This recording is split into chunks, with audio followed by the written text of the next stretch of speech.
ஆம், முதல்ல ஆம்,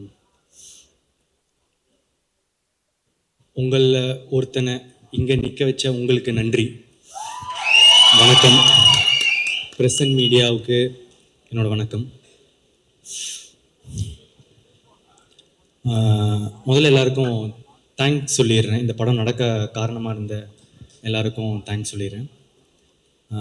அதில் முதல்ல வந்து AGS, Agoram sir, Ganesh sir, Suresh sir, அவங்களுக்கு சப்போர்ட்டாக இருக்க அர்ச்சனா மேம், ஐஸ்வர்யா மேம், அவங்களுக்கு சப்போர்ட்டாக இருக்கிற வெங்கட் மணிகம் சார். ஏஜிஎஸ் ஓட எனக்கு இருக்கிற ரிலேஷன்ஷிப் வந்து இப்போ ப்ரொஃபஷ்னல் தாண்டி ஒரு மாதிரி பர்சனல் ஆயிடுச்சு.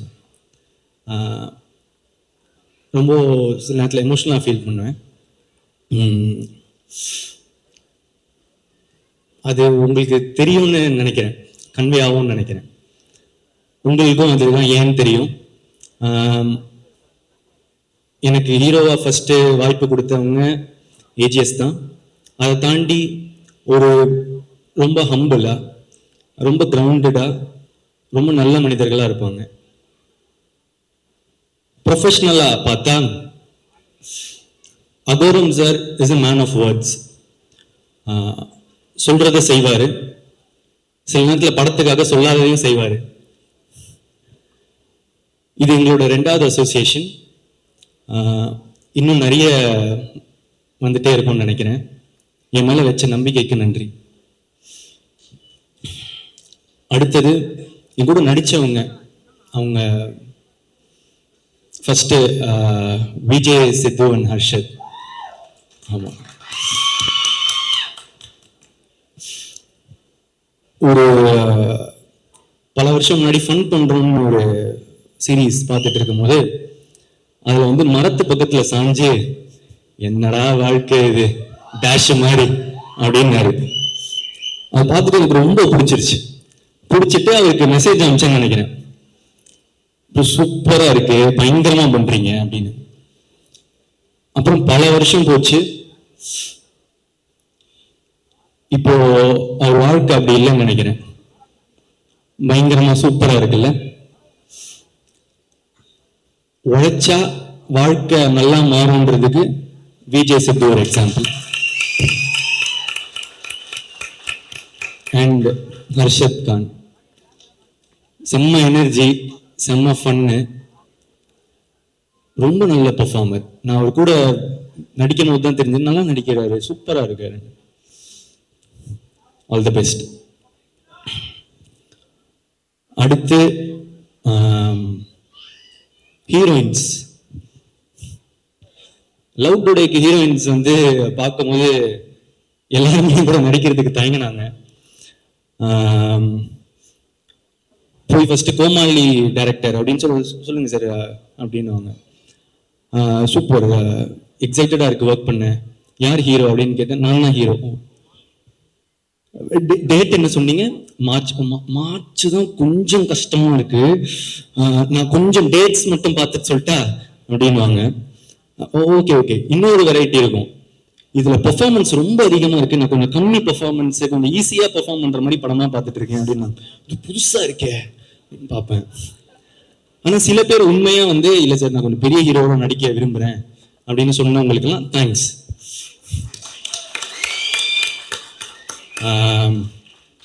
அப்படி இருந்த எனக்கு இந்த படத்துல அனுப்பமா தான் ஹீரோயின் வந்து டைரக்டர் சொல்றாரு. ஒன் ஆஃப் த ஹீரோயின், கோச்சுக்காதீங்க, ஃபர்ஸ்ட் வர அனுப்பமா ஹீரோயின் அப்படின்னு வந்து சொல்றாங்க. நம்ம வந்து பிரேமம் ரிலீஸ் ஆகும்போது காலேஜ் நினைச்சு பார்த்துருப்போமா அனுப்பமாவே நமக்கு ஹீரோயின்னு. ஸோ காலையில அன்னைக்கு முதல் நாள் ஃபர்ஸ்ட் செட்டில் முதல் நாள் அனுப்பமா வரான்னு சொன்னாங்க. அழுவா புழலிந்திரத்துன்னு பாடிட்டு வைப்ல இருந்தேன். ஆரோரும் இல்லா நேரத்து அப்படின்னு சொல்லிட்டு இருக்கும் போது அனுப்பமா வராங்க. பார்த்தா செம்ம கியூட்டு, சூப்பரா நடிச்சாங்க. நான் வந்து அவள் அப்படி பெர்ஃபார்மன்ஸ் அந்த மாதிரிலாம் நான் எக்ஸ்பெக்ட் பண்ணல. ஸோ தேங்க்யூ அனுப்பமா என்னோட நடிச்சதுக்கு. அதுக்கடுத்து கயாடு. கயாடு வந்து is a new talent to Tamil cinema. ஆனால் இப்போ கயாடு ஃபேன்ஸ்லாம் என்னை போட்டு அடிக்கிறாங்க. ஏன்டா பக்கத்தில் போற, கயாடு பக்கத்தில் போவாதா அந்த மாதிரி சொல்லிட்டு அடிக்கிறாங்க. பசங்களெல்லாம் பிடிச்சிட்டாங்க கயாடு ஆல்ரெடி. ஸோ ஒரு படம் ரிலீஸ் ஆகிறதுக்கு முன்னாடியே வந்து ஃபேன்ஸ் வர்றது வந்து ரொம்ப கஷ்டம். கயாடுக்கு அவ்வளோ பெரிய ஃபேன்ஸு, ப்ளஸ் அவங்களுக்கு வந்து நல்லா நடிக்கிறாங்க, ரொம்ப ஹார்ட் ஒர்க்கிங், லைன்ஸ்லாம் அவ்வளோ ப்ராக்டிஸ் பண்ணிட்டு வந்து டெடிக்கேட்டடாக ரொம்ப நல்லா இருந்துச்சு பார்க்க. அதை தாண்டி இப்போ ஒரு நல்ல ஃப்ரெண்டு. அகைன் தேங்க்யூ கயாடு என் கூட நடிச்சதுக்கு. அடுத்து மிஷ்கின் சார். இல்லை மிஷ்கின் சார் வந்து எனக்கு ஒரு டெய்லி வந்து ஒரு கிஃப்ட் தருவார். டெய்லியும் ஏதாவது ஒரு கிஃப்ட் வரும். எனக்கு மட்டும் இல்லை, ஆக்சுவலாக எல்லாருக்குமே தருவார். என்னோட மேக்கப் ஆர்டிஸ்டுக்கு வந்து ஒரு பர்த்டே கையை பார்த்தாரு, கையில் எதுவுமே இல்லை, கொஞ்சம் மேலே பார்த்தாரு, வாட்ச் இருந்துச்சு, கைட்டி கொடுத்துட்டாரு. அவ்வளோ நல்ல மனுஷன். ஆக்சுவலாக அவர் பேசுறது ஒருத்தருக்கு ஒரு மாதிரி இருக்கும். இதனால நான் ரொம்ப என்ஜாய் பண்ணுவேன். ஸோ அவருக்கு நான் என்ன சொல்லிக்க விரும்புகிறேன்னா, சார் நீங்கள் இருக்கிறதுலே கொடுத்த பெஸ்ட் கிஃப்ட்டு நீங்கள் தான். எனக்கு இந்த படத்துக்கு நீங்கள் தான் பெஸ்ட் கிஃப்ட்டு. எனக்கு நீங்கள் கிடைச்சதும் ஒரு பெரிய கிஃப்ட்டு சார். படத்தை அப்படி எலிவேட் பண்ணியிருக்காரு. Thank you sir. அடுத்து ஜிவிஎம் சார். அவரை எப்படி எல்லாரும் மக்கள்லாம் பார்க்குறாங்களோ அதே மாதிரி தான் இருக்காரு. கிளாஸு மாசு.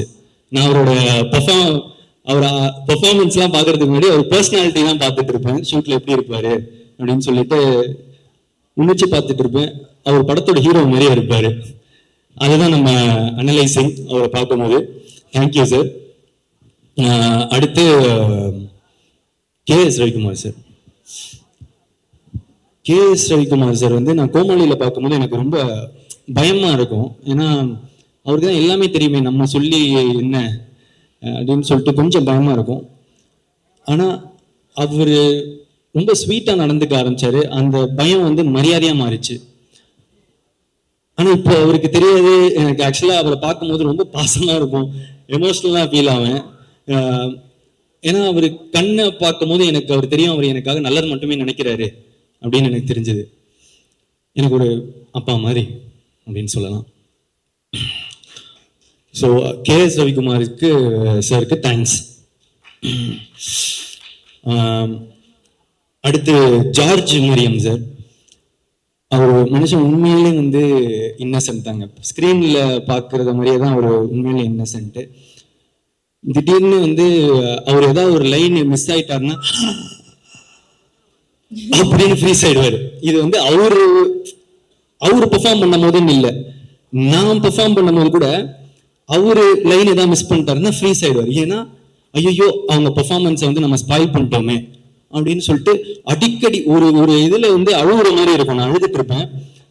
அதுல வந்து அவருக்கு ஒரு 4 லைன் இருக்கும். அதுல அப்பப்போ அந்த 4 லைன்ல வந்து அப்படின்னு சொல்லிட்டு ஃப்ரீஸ் ஆகிட்டே இருந்தார். சார் பரவாயில்ல சார், நோ ப்ராப்ளம் சொல்லிட்டா இல்லை. ஆனால் அவருக்கு அவ்வளோ கஷ்டமா இருக்கும் அது. ஸோ உண்மையிலே ரொம்ப இன்னசென்ட். அவர் கூட ஒர்க் பண்ணது ரொம்ப நல்லா இருந்துச்சு. அதுக்கப்புறம் இந்துமணி மேம் என்னோட அம்மாவை நடிச்சிருக்காங்க, ரொம்ப நேச்சுரலாக நடிச்சிருக்காங்க. தேங்க்யூ. அதுக்கப்புறம் நிறைய கெஸ்ட் அப்பியரன்ஸ் இருக்கு. நான் ஷூட்டிங் ஸ்பாட்டில் ரசிச்சுட்டே இருந்த ஸ்னேகா மேம், அதுக்கப்புறம் கோபிகா, அதுக்கப்புறம் வந்து அன்வேஷி ஜெயின். ஏதாவது சில பேரை விட்டுருந்தேன்னா மன்னிச்சிடுங்க, முடிஞ்ச அளவுக்கு ஞாபகம் வச்சுக்கணும்னு தான் பார்க்குறேன். நிறைய பேர் ஃபேட்மேன், ஜோ, இவங்க எல்லாருமே வந்து நடிச்சிருந்தாங்க. தேங்க்யூ. அடுத்தது டெக்னீஷியன்ஸில் வந்து நிக்கத்தோட ஒர்க் பண்ணணும்னு நான் ரொம்ப நாளாக ஆசைப்பட்டுட்டு இருந்தேன். லைக் லவ் டுடே அந்த டைம்லேருந்து வந்து கால் பண்ணிட்டு இருந்தேன். ரொம்ப பிஸியா இருந்தாரு. அந்த உண்மைதானே. ஸோ வந்து பிஸியா இருந்தாரு, ஒர்க் பண்ண முடியல, மிஸ் ஆயிட்டே இருந்துச்சு. ஆனா இப்போ 2 படம் ஒர்க் பண்றோம் தொடர்ந்து. ரொம்ப சந்தோஷமா இருக்கு. நான் அவர்கிட்ட எப்பவுமே சொல்றது, நீங்க ஒரு ஜென்டில் மேன் அப்படின்னு சொல்லுவேன். எல்லாரும் அவர் கத்துறது எல்லாம் பாக்குறாங்க. ஆனா நான் அவர்கிட்ட பாக்குறது வந்து அவர் ஏதாவது தப்பா இருந்தாலும் கத்துறாரு. அவருக்கு எல்லாமே கரெக்டா இருக்கணும், அவ்வளவுதான். ரொம்ப ப்ரொஃபஷனலா, ரொம்ப கரெக்டா. நான் அவர்கிட்ட இருந்து நிறைய கத்துக்கிட்டேன். எப்படி பிஹேவ் பண்ணலாம். சில இதெல்லாம் வந்து காலையில வரும்போது விஷ் பண்றதுல இருந்து, சரி இந்த மாதிரி நிக்கிற மாதிரி நம்மளும் வந்து பண்ணுவோம் அந்த மாதிரி சொல்லிட்டு நான் இப்போ அதை ஃபாலோ பண்றேன். நல்லதை நான் கத்துக்க வேண்டியது தானே. ஸோ அதுக்கடுத்து பிரதீப் ராகவ் என்னோட எடிட்டரு, கோமாளி, லவ் டுடே, இப்போ டிராகன் 3 ட்ரெய்லரும் ஹேட்ரிக் அடிச்சிட்டீங்க. எக்ஸ்ட்ராடினரி. Thank you so much. எல்லைக்கு அடுத்து அது வந்துடும். ஆமா, அடுத்து டிஓபி எடிட்டர். ஆமா, லியோன் ஜேம்ஸ்.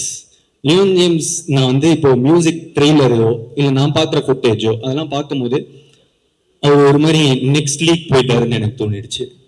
அந்த மியூசிக்கோட சவுண்டிங்லேருந்து இதுலேருந்து எல்லாமே பயங்கரமா இருக்கு.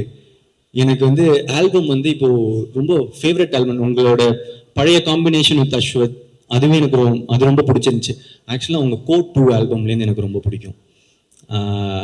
அந்த இடத்துலேருந்து ப்ளஸ் அதுக்கு முன்னாடி நடந்த திமிரு காட்டாதடி, அது என்னோட one of the favourite song. Vicky bro உங்களோட காம்பினேஷன்.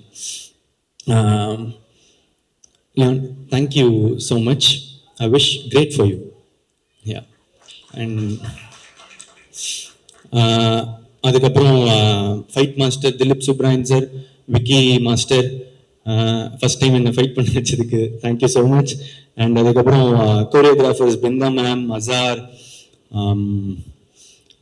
சாண்டி மாஸ்டர், அனுஷா, சுரேன், எல்லாரும் உங்களோட எஃபர்ட்ஸுக்கு தேங்க்ஸ். என்னோட நீங்கள் தான் எஃபர்ட் பண்ணணும். So thank you so much. அதுக்கப்புறம் லிரிசிஸ்ட், இங்க பாருங்க, என்ன பாருங்க, ஸோ விக்னேஷ் சிவன். விக்னேஷ் சிவன் சார் கிட்ட ப்ரோ அப்படியே சொல்லிடலாம்ல. விக்னேஷ் சிவன் ப்ரோ கிட்ட நான் வந்து ஒண்ணுதான் அடிக்கடி சொல்லுவேன், ப்ரோ தமிழ் சினிமாவில் நீங்க one of the best lyricist அப்படின்னு வந்து அடிக்கடி நான் வந்து சொல்லுவேன். அவர் ஒருவேளை நான் அவர்கிட்ட பர்சனலாக சொல்றதுனால நான் சும்மா கூட சொல்றேன்னு நினைச்சுக்கலாம். அதனால தான் இதை மேடையில் சொல்லணும்னு விரும்பினேன்.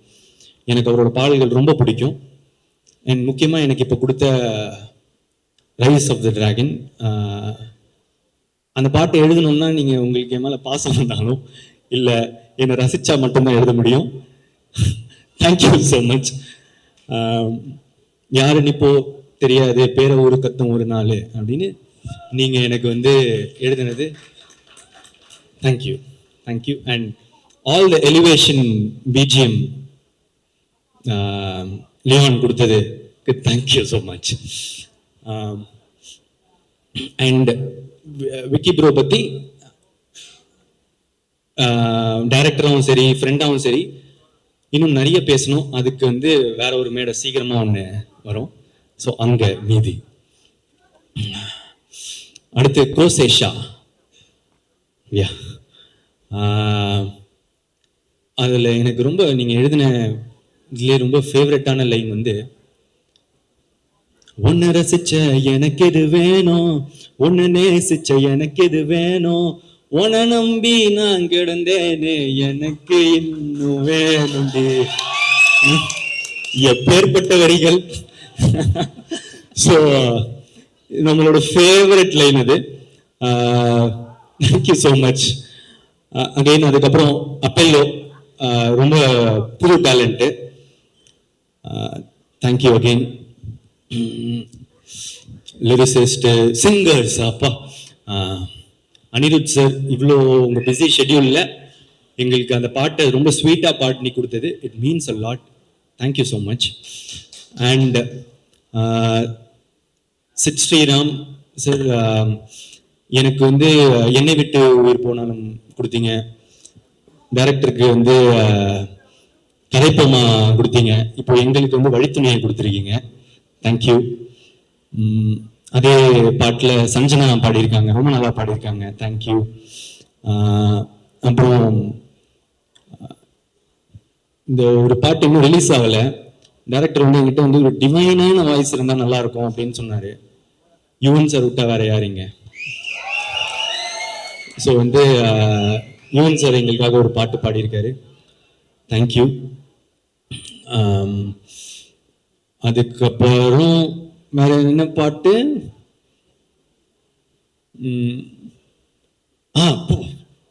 ஆமா, STR sir. Thanks sir. First இந்த பாட்டு நீங்க பாடினதுக்கு தேங்க்ஸ். அடுத்து இந்த ஒரு படத்துல நீங்க இந்த படத்துல நடிக்கவே இல்லை, உங்களுக்கு அந்த ப்ரோமோலாம் பண்ணணும்னு அவசியமே இல்லை. ஆனா என்ன கிடைக்கும்னு பார்க்காம என்ன கொடுக்கலான்னு பார்க்குறவங்க தங்க மனசுக்கு தேங்க்யூ ஸோ மச்.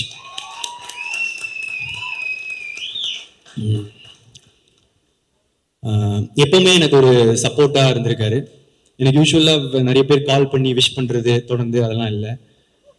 எனக்காக எப்பவுமே சப்போர்ட் பண்ணி எனக்காக விஷ் பண்ணிட்டு இருக்காரு. Thank you sir.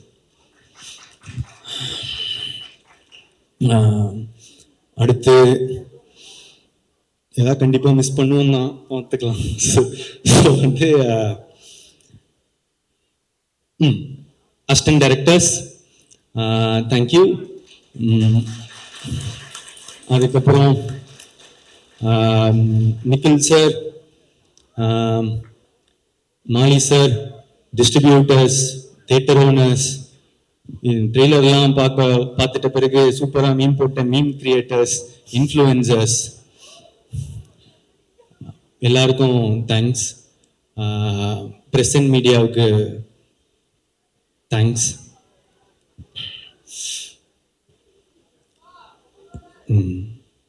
கடைசியா டைரக்டர் அஸ்வத் மரிமுத்து,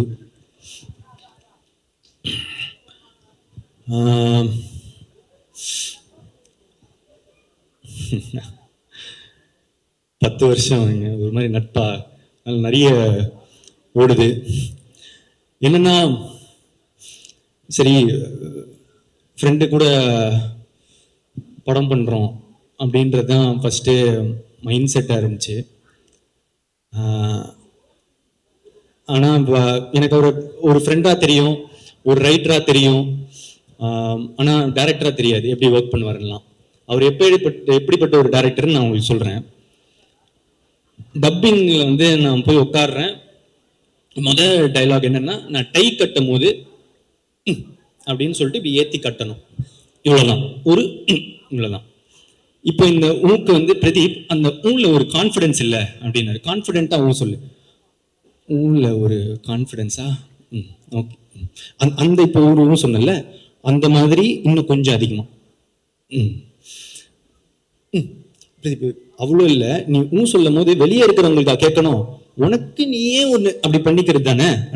சரி சரி சரி, இது சொன்னா கேட்கவே கேட்காது. ஓகே. இப்போ என்ன பண்ற, மூச்சு விட்டுட்டே அந்த ஊமை சொல்லு. ப்ளோ வருதுடா. ஓகே. கிராக் ஆயிடுச்சு. பேஸா சொல்லு. ஓகே. இவ்வளோ கான்ஃபிடென்ட்டா சொல்லணும், பேஸோட சொல்லணும், கிராக் ஆகக்கூடாது, மூச்சு வரக்கூடாது, மூச்சு விடணும், சத்தமாக வரக்கூடாது, சத்தம் இல்லாமல் இருக்க முடியாது, கொஞ்சம் மாதிரி கேட்குற மாதிரி இருக்கணும். இல்ல இல்ல இல்ல அப்படின்னு போய்கிட்டே இருந்துச்சு. ஓய்யா செத்தேன்டா இன்னைக்கு அப்படின்ற மாதிரி அவ்வளவுதான் முடிஞ்சு இந்த டப்பிங்க அப்படின்னு மனசுல நினைச்சுக்கிட்டேன். இப்போ என்னன்னா சார் ப்ரோ என்ன பண்ணுங்க, அந்த வீடியோவை கட் பண்றீங்க, நான் பாட்டுக்கு ஒழுங்கா தரேன், நீங்க எந்த ஒன்று கரெக்டா இருக்குன்னு நீங்க வச்சுக்கோங்க அப்படின்னு சொல்லிட்டு சொல்லிட்டு நான் பாட்டுக்கு கொடுக்க ஆரம்பிச்சிட்டேன். இதுல அப்பவும் சாட்டிஸ்பாக்சன் இல்லை, என்ன பண்றது இல்லை. அதுக்கப்புறம் நீங்க ஒரு தப்பா எடுத்துக்கலாம், ஒண்ணு செய்யலாமா, உங்களோட வாய்ஸ் யாருக்கும் தெரியாது, நீங்க வந்து அந்த மட்டும் கொடுத்துட்டீங்கன்னா ஆடியன்ஸ்க்கு தெரியாது, விட்டுறலாம். அது எப்படிரா இவ்வளவு ஊழியே நான் இவ்வளவு பெர்ஃபெக்ஷன் பாக்குறேன், என் வாய்ஸ் வந்தா தப்பா இருக்காது அப்படின்னாரு. அப்புறம் நான் பல 100 ஒரு அரை மணி நேரம் 1 மணி நேரம் போச்சு ஊன்லயே. ஒரு இப்போ கூட சாட்டிஸ்ஃபேக்ஷன் இல்லை, ஏதோ கிடைச்சது வந்துருச்சுன்னு சொல்லி விட்டாரு. ஸோ அப்படி பார்த்த ஒருத்தருக்கு சரி இப்படி பண்றாரு அப்படின்னு யோசிக்கும் போது சரி நான் ஏன் பண்ணேன் அப்படின்னு கேட்டா, ஏன்னா நம்பினேன் நல்லதாக தான் பண்ணுவார். எனக்கு ஃப்ரெண்ட் இல்லை, ஏன்னா ஒரு ஃப்ரெண்டு சில நேரத்தில் வந்து அன்பா சொல்லுவான், சில நேரத்தில் அடிச்சு சொல்லுவான், ஆனால் நமக்காக நல்லது மட்டும்தான் சொல்லுவான். அது வந்து நான் எனக்காக எப்பவுமே நல்லது மட்டும் நினைக்கிற அஸ்வத், எனக்கு அஸ்வத் ப்ரோ. நான் எப்பவுமே ஒரு ப்ரோன்னு கூட சொல்றாரு என்ன, ஏன்னா அண்ணன்னு கூப்பிட்டா கொஞ்சம் வயசு அதிகமாக இருக்கும்டா, அந்த மாதிரிலாம் பொண்ணு முன்னாடி கூப்பிடாத அப்படின்றாரு. சரி அதனால ப்ரோன்னு சொல்றாரு. ஆனால் எனக்கு வந்து உண்மையிலேயே என் மனசுலேருந்து நான் என்றைக்குமே ஒரு அண்ணாவை தான் பார்க்குறேன். தேங்க்ஸ்ண்ணா.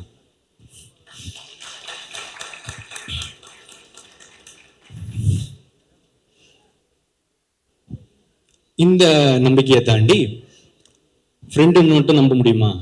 படம் இல்லை, பிஸ்னஸ் வேற. ஸோ அதனால ஆனால் பார்த்தா உண்மை கடவுளேன்னு ஒரு பிளாக் பஸ்டர் ஃபிலிம் கொடுத்துருக்காரு.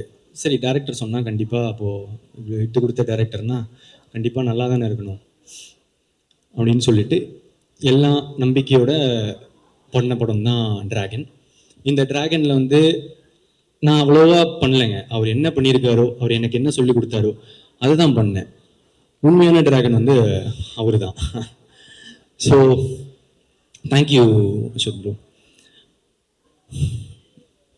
இப்போ மேட்ருக்கு வருவோம். என்னன்னா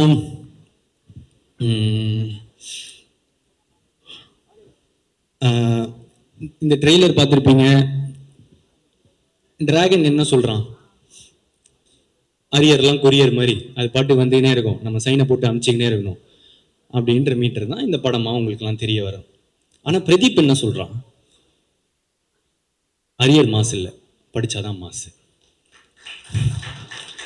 ஏன்னா நான் இதுக்கு முன்னாடியே வந்து சொல்லியிருக்கேன் ஒரு மேடையில், ஒரு டிகிரின்றதும் ஒரு படிப்புன்றது எவ்வளோ இம்பார்ட்டன்ட்டுன்னு. எங்கள் அப்பா எங்களை ரொம்ப கஷ்டப்பட்டு படிக்க வச்சதுனால தான் எனக்கு கோமாளின்ற ஒரு படமே கிடைச்சதுன்னு நான் சொல்லியிருக்கேன். ஃபஸ்ட் டைம் கிராஜுவேட்ஸ்க்கு, ஃபஸ்ட் ஜென்ரேஷன் கிராஜுவேட்ஸ்க்கு அது எவ்வளோ இம்பார்ட்டன்ட்டுன்னு தெரியும். பிரதீப் வந்து 12th 98% வாங்கி, காலேஜில் 80% வாங்கி, ஐடியில் பிளேஸ் ஆகி 1.5 வருஷம் வேலை செஞ்சு, கேப்பில் சாட்டர்டே சண்டே ஆனால் ஷார்ட் ஃபிலிம்ஸ் எடுத்து, நிறைய புக்ஸ் படித்து, நிறைய டுட்டோரியல்ஸ் படித்து தான் நான் வந்து இங்கே வந்திருக்கேன். ஸோ படிப்பு, லேர்னிங், கற்றுக்கிறது அதுதான் முக்கியம், அது ரொம்ப இம்பார்ட்டன்ட். அந்த மாதிரி ஒரு நல்ல விஷயத்தை தான் இந்த படமும் சொல்லுது. அப்புறம் இன்னொரு விஷயம், நல்ல விஷயம் சொல்லுது அம்மா அப்பா பற்றி. நான் ஏற்கனவே சொன்னது தான், என்னென்னா சில பேர் முன்னாடி பார்த்து சிரிப்பாங்க, பின்னாடி போய் மறைப்பாங்க. ஆனால் முன்னாடி பின்னாடி எல்லா சைட்லேயும் நமக்காக சிரிக்கிறவங்க, நல்லதே நினைக்கிறவங்க நம்ம அம்மா அப்பா மட்டும்தான். அதுதான் இந்த டிராகனும் திரும்ப சொல்லுது. லாஸ்டா இந்த நேரத்தில்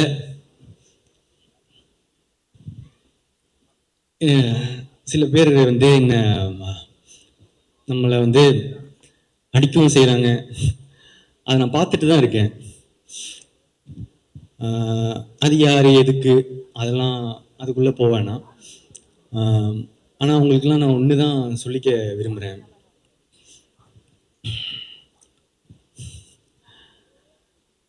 ஒரு செடி வளரும்போது சில பேர் வந்து அதோட இலையை பிச்சு போட்டு போவாங்க, காம்பை உடச்சி போட்டு போவாங்க, சில பேர் மிதிச்சுட்டு போவாங்க. ஆனால் அந்த டைம்ல எல்லாம் அந்த செடியோட வேறு கீழே வளர்ந்துட்டு ஸ்ட்ராங் ஆயிட்டு போயிட்டு தான் இருக்கும்.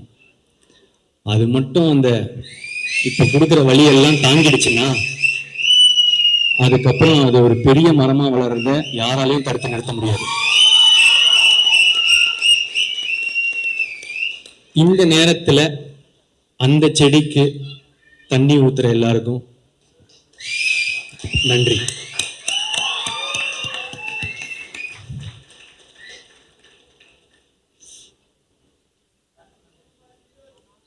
நல்லதே நடக்கும். தேங்க்யூ.